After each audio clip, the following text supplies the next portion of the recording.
सबसे ज़्यादा लाइफ में तब तकलीफ़ होता है जब आपको पता होता है यार कि मेरा आगे का लाइफ जो है वो मैं सक्सेसफुल नहीं हो पाऊँगा या मैं लाइफ में आगे कुछ कर नहीं सकता, क्योंकि सिचुएशन ही ऐसा रहता है कि आप फंस जाते हैं। एक तरीके से आप किसी भी काम को आज से 10 साल पहले शुरू कर लेते हैं, उस काम को सीखते हैं और उसी से काम से बड़े मुश्किल से हो सकता है घर का खर्चा चलता हो, और आपके ऊपर 10 लोग 15 लोग आपके ही ऊपर डिपेंड है, क्योंकि आप काम कर रहेंगे तभी घर का खर्चा चलता है। तो आप कोई स्टेप उठा भी नहीं सकते, ऐसे सिचुएशन में कोई रिस्क नहीं ले सकते। लेकिन अब आपको ये बात अगर जब पता चल जाता है ना यार कि मेरा आगे का लाइफ फ्यूचर ऐसे ही होने वाला है जैसे पीछे निकल चुका है 10 से 15 साल, फिर बहुत ज़्यादा तकलीफ़ होता है। क्यों? अगर कोई भी इंसान को अपने आने वाला फ्यूचर नहीं पता है फिर तो कोई दिक्कत नहीं है, क्योंकि कुछ लोग ऐसे ही हैं जिनको नहीं पता है। वो लोग को यही लगता है कि यार यही ज़िंदगी है और ये सब लिखा हुआ है, जैसा ज़िंदगी चल रहा है वो ये मान के बैठ चुके हैं कि यही ज़िंदगी है, ये सब लिखा हुआ है। पर जो इंसान नहीं मानता है, जैसे मान लो मैं इस चीज़ को नहीं मानता हूँ कि जो 15 साल पहले गया ज़िंदगी बीत गया वो लिखा हुआ था। जो जैसे बोलते हैं ना वो लोग कि ऊपर वाले ने लिखा था, लिखा कुछ नहीं होता है। क्यों? अगर मैं आज जहाँ पर हूँ जो काम कर रहा हूँ, तो ये मैंने डिसीजन लिया था आज से 10 साल पहले इस काम में आने का, तो आज मैं उस डिसीजन की वजह से इस काम में हूँ। या मैं अगर विदेश आया तो आज से 2 साल पहले मैंने डिसीजन लिया कि मुझे मुझे यहाँ पर आना है, फिर मैंने वीज़ा लिया, फिर मैं यहाँ पर आया हूँ। तो आगे आने वाला जो टाइम होगा, जो फ्यूचर होगा, वो अपने डिसीजन के वजह से ही आप आगे जहाँ पर भी रहेंगे वो डिसीजन के वजह से ही होंगे। तो फिर ये बात कहाँ से आ जाता है कि ये सब ऊपर वाले ने लिखा है?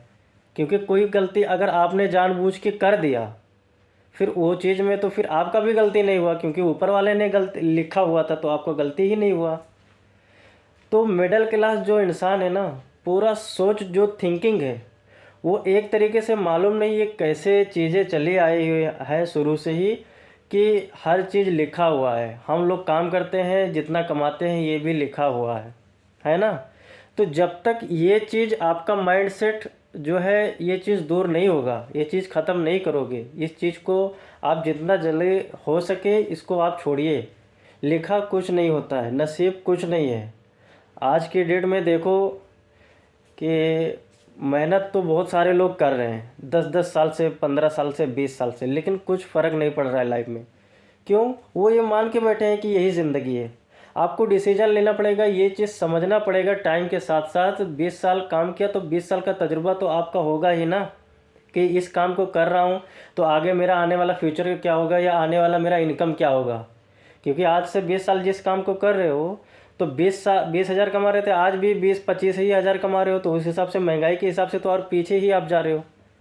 तो आप उस सिचुएशन के हिसाब से डिसीजन लो कि यहाँ पे अगर मैं आगे कामयाब नहीं हो सकता और 20 साल दे चुका हूँ, तो आप आगे और जाइए, कोई और काम सीखिए, कुछ और काम करिए, पार्ट टाइम में कुछ काम करिए। लेकिन आप यहीं पे गलती करते हैं ना कि आपको ऊपर वाले ने माइंड सेट दिया है लेकिन आप उस माइंड सेट को इस्तेमाल ही नहीं करते हैं एक्चुअल में। क्योंकि जो बंदा माइंड सेट को अपने इस्तेमाल करता वो ये बात बोलता ही नहीं कि ऊपर वाले ने मेरे नसीब में यही लिखा है। अगर हर चीज़ ऊपर वाले ने लिखा ही था तो आपको फिर दिमाग क्यों दिया? फिर दिमाग इसलिए दिया है कि आप कोई डिसीजन लें, कोई काम करें, तो कुछ हर एक चीज़ का सही गलत का एक दिमाग दिया हुआ है। हम मान लो कोई काम करते हैं, अगर गलती हो भी जाए तो उसको सीख के दूसरा करें, ना कि ये कि हर चीज़ को हम यही मान के चलें कि जो नसीब में तकदीर में लिखा है वही मिलेगा। मैं इसलिए बार बार यही चीज़ बोल रहा हूँ कि मैं ये चीज़ देख के तंग आ चुका हूँ यार। 15 साल से इस मिडिल क्लास के घर में पैदा हुआ, मिडिल क्लास के साथ ही उठना बैठना है। तो मेरा एक तरीके से एक चिड़चिड़ापन हो गया यार, ये यही चीज़ देखते देखते कि नसीब में यही सब लिखा है और मिलता उतना है कि जितना मुकद्दर में लिखा होता है। ये सब ना तो एक तरीके से गुस्सा आ जाता है कि यार जिसको देखो नसीब के भरोसे बैठा है। लोग बोलते हैं कि जहाँ पे भी आपका शादी होगा ना ऊपर वाले ने लिखा होता है, तो फिर आप ये क्यों करते हैं कि घर पे जाते हैं, कोई आदमी अपनी लड़की को देता है पर आप गाड़ी कोई बाप ना दे अपनी लड़की को तो आप शादी को मना कर देते हैं, बोलते हैं हम शादी नहीं करेंगे आप गाड़ी नहीं देंगे। तो तो ये सब चीज़ें हैं। अगर इस हिसाब से तो यार फिर ऊपर वाले ने ही गलत लिखा हुआ है, आपका गलती नहीं, ऊपर वाले का गलती है फिर तो ये सब इंसान जो है पूरा बना के रखा हुआ है अपना ही थिंकिंग जो है एक तरीके से, और कोसता रहता है ऊपर वाले को।